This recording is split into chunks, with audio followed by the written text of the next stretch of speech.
Naaresto ang dalawang high-value target sa isinagawang bypass operation ng Santa Catalina PNP sa Santa Catalina, Ilocos Sur. Magbabalita dyan si Police Master Sergeant Marvin Jake Romero.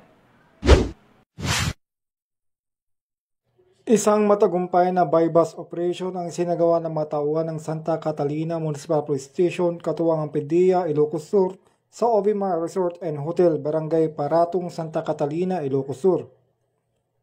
Naaresto sa operasyon ang dalawang high-value individual na kinilang sina Rosario, 33 taong gulang, isang singer mula sa Vigan City, at si Rocky, 42, isang musikero mula sa Darbacan, Ilocos Sur.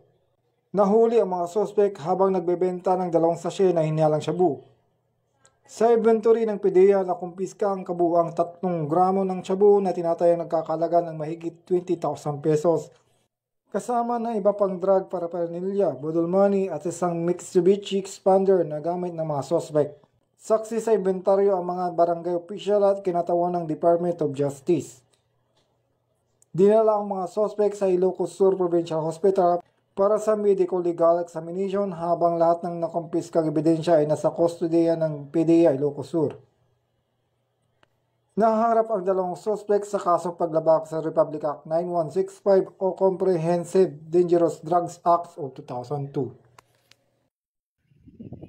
Mula dito sa Ilocos Region, ako ang inyong PNN Correspondent, First Master Sergeant Marvin Jake Romero, alagad ng batas, taga-taguyod ng Balitang Pulis.